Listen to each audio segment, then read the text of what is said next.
Olá, eu sou o Hermeson Ramos, seminarista e pastor da Igreja Presbiteriana em Congonhas, Minas Gerais.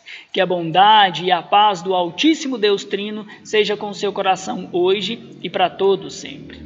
Bom, hoje nos reunimos mais uma vez para darmos continuidade às nossas aulas referentes à classe Nova Vida.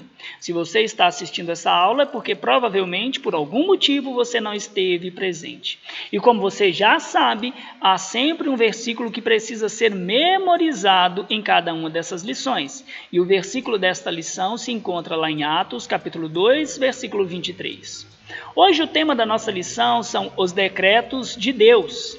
E dada a complexidade desse assunto, nós vamos dividir essa lição em duas partes. Nesta primeira, nós iremos tratar sobre a soberania de Deus e a responsabilidade humana. Na próxima aula, nós iremos falar a respeito da predestinação e da eleição. Tudo bem? Nesta lição de hoje, nós vamos tratar de um assunto que tem dividido a Igreja de Cristo através dos séculos. Como eu disse, a soberania de Deus, os decretos do Senhor em face às responsabilidades do homem.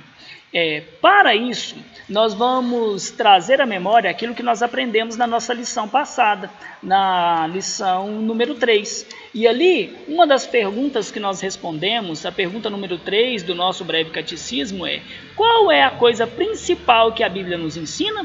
E a resposta é: as Escrituras principalmente nos ensinam que o homem deve crer, o que o homem deve crer acerca de Deus e o que Deus requer do homem. As Escrituras são o fundamento absoluto da nossa fé.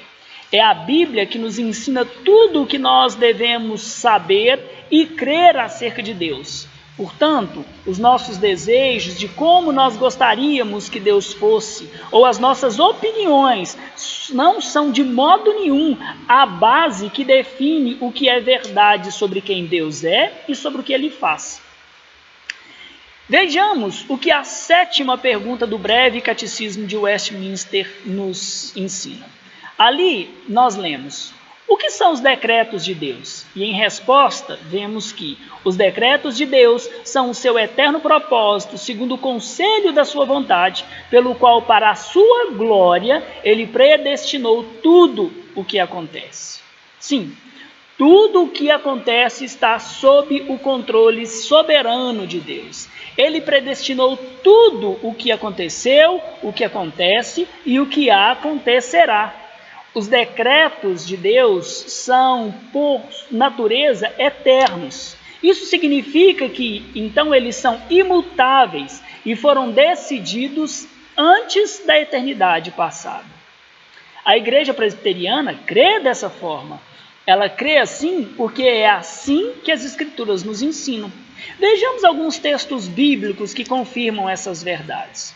Efésios 1:11, por exemplo, nós aprendemos que Deus faz todas as coisas conforme o conselho da sua vontade, inclusive predestinar aqueles a quem Ele quis segundo os seus propósitos. Ali nós lemos: nele, se referindo a Jesus Cristo, digo, no qual fomos também feitos herança, predestinados segundo o propósito daquele que faz todas as coisas conforme o conselho da sua vontade. Então, os homens foram predestinados antes da fundação da terra, porque Deus assim o quis fazer. Em Atos 4, nos versos 27 e 28, nós vemos como que o soberano Deus, que criou todas as coisas, predestinou Herodes, Pilatos e o povo que estava em Israel para que entregassem Jesus para a condenação. E ao fazerem isso, o fizeram pela sua própria deliberação. Fizeram aquilo o que era mal. Contudo, estavam fazendo somente aquilo que Deus já havia pré-ordenado. Ali nós lemos que, porque verdadeiramente se ajuntaram nessa cidade contra o seu santo servo Jesus, o qual ungiste Herodes e Pôncio Pilatos, com os gentios e gente de Israel, para fazerem tudo o que a sua mão e o seu propósito pré-determinaram. Então ali nós vemos que eles se ajuntaram para fazer aquilo que Deus havia designado. E logo a seguinte nós vamos ver então que aquela gente se reuniu e matou o Senhor Jesus. E dessa forma nós vemos que a profecia dos Salmos, capítulo 2, versos 1 e 2, estavam se cumprindo naquele momento, como Deus havia ordenado que fosse. Quando nós lemos Isaías 46:10, esse texto chega a ser impressionante. Ali mostra que o profeta diz, ou Deus através do profeta, nos ensina que Deus anuncia tudo o que há de acontecer e que Ele irá fazer acontecer tudo o que Ele pré-ordenou. Está escrito: desde o princípio anuncia o que há de acontecer, e desde a antiguidade as coisas que ainda não sucederam. Que digo, o meu é o conselho, e ele permanecerá de pé. Farei toda a minha vontade. Então perceba que o Senhor garante que Ele anuncia o que há de acontecer e pelo seu poder Ele garantirá que essas coisas se cumpram. Mas talvez alguém pense, mas isso se refere somente àquelas coisas grandiosas, às nações. Não, quando lemos as Escrituras, percebemos sim que Deus ele ordenou ou pré-ordenou as coisas grandes, mas também as coisas pequenas e cotidianas. Por exemplo, em Mateus 10:29, as Escrituras nos ensinam que até os pardais não caem do céu enquanto Deus não ordenar. Ali está escrito: não se vendem 2 pardais por um asse, contudo, nenhum deles cairá em terra sem o consentimento do vosso Pai. Meus irmãos, até essa careca que aqui brilha na minha cabeça, ela só existe porque Deus decretou que assim fosse. Em Lucas 21:18, nós vemos que nenhum só fio de cabelo cairá da cabeça dos homens de Deus, dos santos homens de Deus e de toda a humanidade, sem que isso tenha sido decretado por Deus. Em João 19:24, nós aprendemos que tudo o que aconteceu foi para que as Escrituras se cumprissem, ou seja, Deus havia ordenado que aquilo acontecesse. Mas diante de todas essas verdades bíblicas, fica uma pergunta. Ao decretar tudo o que deveria acontecer, Deus se tornou o autor do pecado? A resposta é um retumbante não. Nós não sabemos como estas duas verdades se conciliam, mas as Escrituras afirmam que tanto os homens fizeram o mal livremente, como também eles fizeram e fazem somente aquilo que Deus ordenou. Vejamos mais alguns textos. Atos 22, ou Atos 2:23, o texto que vocês devem memorizar, diz assim: sendo este, quem? Jesus, entregue pelo determinado desígnio e presciência de Deus, vós o mataste, crucificando-o por mãos iníquas. Aqui nós vemos que Deus ordenou que Jesus fosse morto, mas os homens fizeram isso livre e responsavelmente. Tanto é verdade que os judeus, após ouvir as palavras de Pedro, disseram: o que podemos fazer diante da nossa culpa? E a resposta que Pedro deu foi: se arrependam.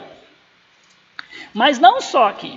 Em Abacuque, no capítulo 1, nos versos 5 ao 11, nós observamos o debate, a reclamação do profeta com Deus por causa do juízo que o Senhor disse que traria sobre a nação de Israel por causa dos seus pecados. Ali nós lemos nos versos 5 e 6, Deus dizendo a respeito da Babilônia: porque eu realizo, eu suscito os caldeus. Mas a seguir, Deus deixa claro que todo o mal que foi praticado por conta deles mesmos. É por isso que nos versos 9 e 11 nós lemos que eles todos vêm para fazer violência. Eles reúnem os cativos, eles escarnecem dos reis, eles tomam as terras, fazem-se culpados, estes cujo poder é o seu Deus. Então perceba que é Deus que realiza a obra, é Deus que levanta os caldeus, mas são eles que se fazem culpados ao fazerem todas estas iniquidades. Jeremias, capítulo 51, os versos 20 a 24, é um outro exemplo muito claro de como essas duas coisas são verdadeiras nas Escrituras.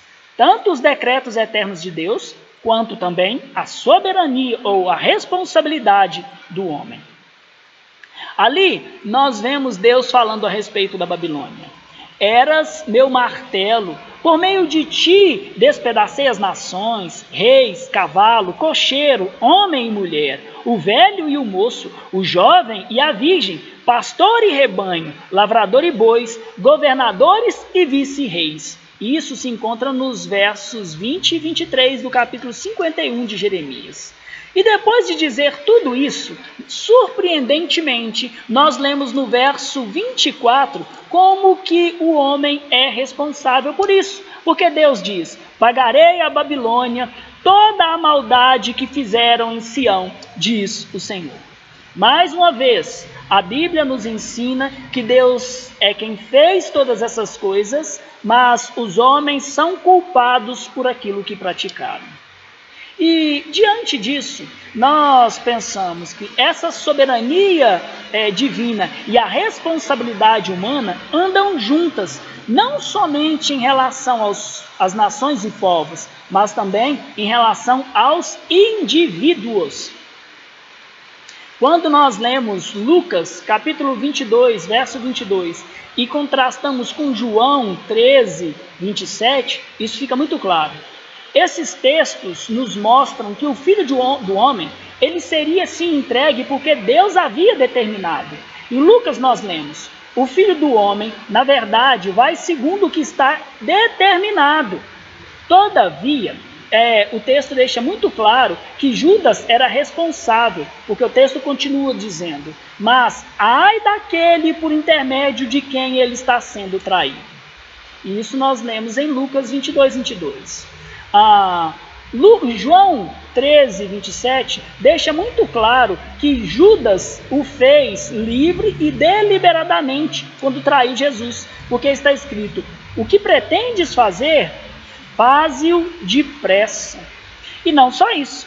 Lá em Romanos, capítulo 9, nos versos 17 e 20, Paulo diz que Deus foi quem endureceu o coração de Faraó para que esse não permitisse que o povo de Deus saísse do Egito. Mas logo em seguida, Paulo também nos mostra que o próprio Deus puniu Faraó porque não permitiu que o povo saísse do Egito. Algo complicado, não é? E sabe, Paulo parece que previu a indignação que ia surgir no seu coração, como também já surgiu no meu coração. Paulo, ele trava um diálogo imaginário comigo e contigo, dizendo o seguinte: tu, porém, me dirás, de que se queixa ele ainda? Quem jamais resistiu à sua vontade? E no verso 20, o apóstolo diz algo que deve humilhar a nossa pretensa arrogância de nos declararmos juízes sobre Deus. Ali está escrito: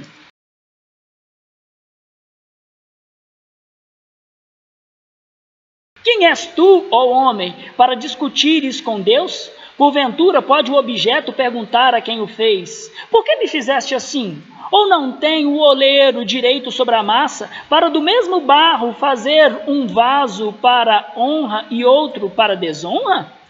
Diante, meus queridos, de tudo isso, nós podemos até dizer, sem nenhum receio e com sinceridade: Senhor, eu não entendo. Contudo, se cremos verdadeiramente que a palavra de Deus é a sua infalível revelação, nós não podemos jamais dizer: eu não creio. Porque, como estamos vendo, tudo isso está nas Escrituras. É tanto verdade que Deus decreta, como também é verdade que o homem é responsável. Todos esses textos deixam expressamente claro que a responsabilidade humana é uma doutrina bíblica, como também mostra inexoravelmente que Deus decretou tudo o que os homens deveriam fazer. Mas então, por que é que nós insistimos em não crer nessa verdade bíblica? Bom, isso é aquilo que vai explicar essa controvérsia milenar que existe entre a igreja, entre os arminianos e os calvinistas. Se Deus é realmente o Senhor das ações humanas, como o homem pode ser responsável por cada uma delas? Qual é a razão que nos impede em crer nestas duas verdades, de que Deus é o Senhor das ações humanas, como também o homem é responsável por cada uma delas? Meus queridos, eu respondo. A razão para isso são as nossas especulações racionalistas. Isso nasce do nosso desejo apaixonado de satisfazer o nosso pobre intelecto.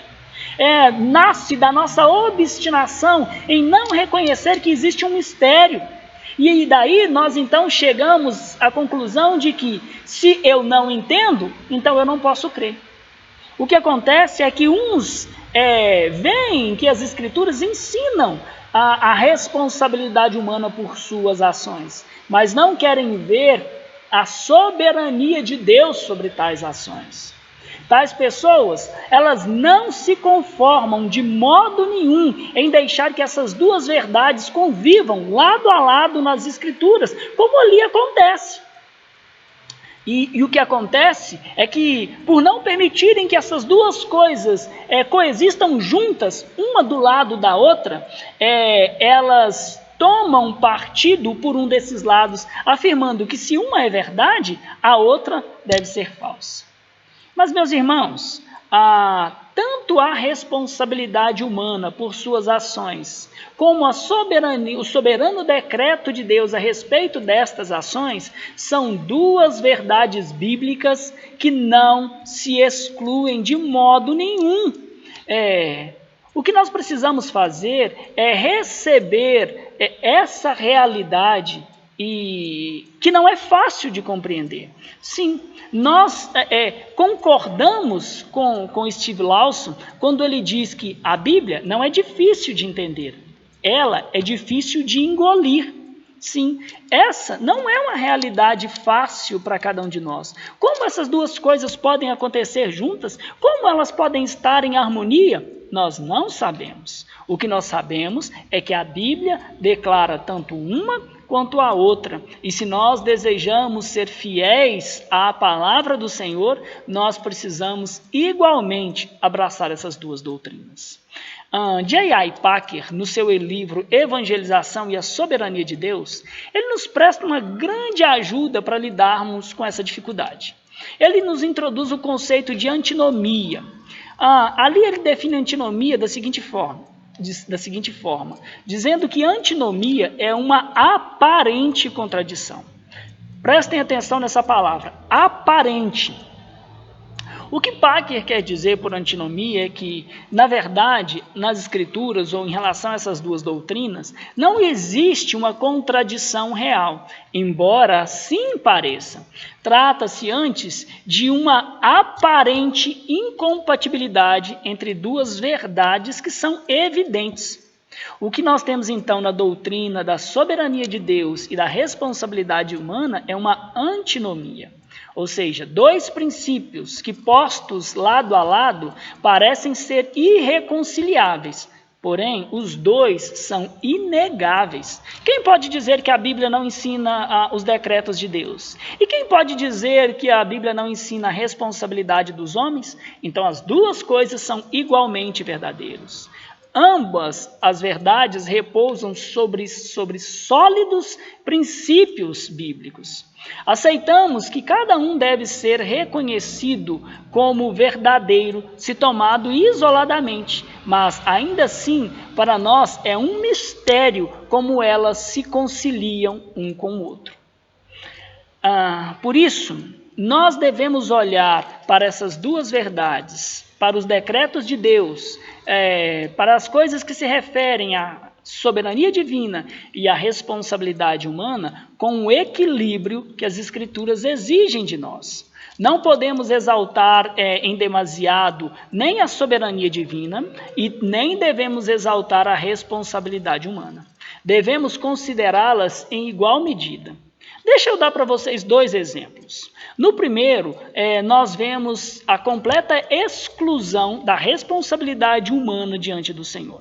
William Carey, que vocês devem conhecer, o pai das missões modernas, ele buscou o apoio da Fraternidade de Ministros da Inglaterra para falar do seu chamado para as Índias. E a resposta que ele ouviu foi: quando Deus quiser converter os pagãos, ele fará isso sem a sua ajuda e sem a minha. Então perceba que aqui vive-se, ou esse homem via as Escrituras de um modo fatalista, ou seja, tudo que tiver que acontecer vai acontecer independente do que eu fizer ou acreditar. Mas essa não é a verdade que as Escrituras nos ensinam.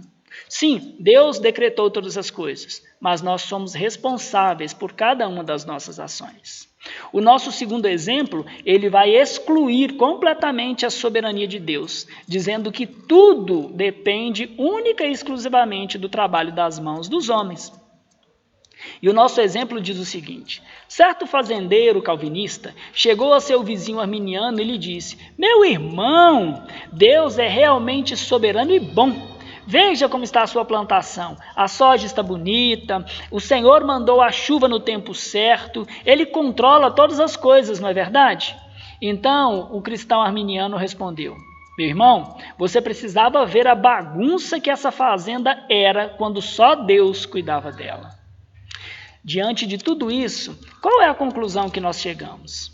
Meus irmãos, essa é a conclusão. Se nós tentarmos fazer teologia, ou se nós tentarmos entender a fé somente a partir da nossa razão, desprezando a verdade de que existe um mistério em Deus que excedem os limites da nossa mente, nós então iremos precisar rejeitar as Escrituras como a revelação perfeita de Deus sobre tudo o que se deve crer e de tudo o que Deus exige de nós.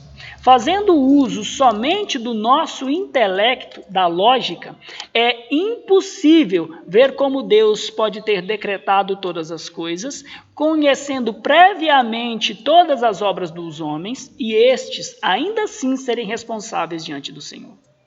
Por causa disso, nós precisamos crer nas Escrituras como ela nos foi dada. Nós precisamos crer tanto que, como ribeiros de águas, assim é o coração do rei nas mãos do Senhor. Este, segundo o seu querer, o inclina, conforme Provérbios 21:11. E também que o Senhor fez todas as coisas para determinados fins, até o perverso para o dia da calamidade, como está escrito em Provérbios 16:4. Mas também nós precisamos crer que cada um dará contas de si mesmo a Deus, conforme Paulo nos ensina em Romanos 14:2, e que importa que todos nós compareçamos perante o tribunal de Cristo para receber segundo o bem ou o mal que nós fizemos no corpo, como está registrado em 2 Coríntios 5:10. Portanto, as duas doutrinas, tanto a da soberania divina quanto a responsabilidade humana, elas estão presentes nas Escrituras, ainda que o Senhor não tenha nos explicado como essas duas coisas funcionam.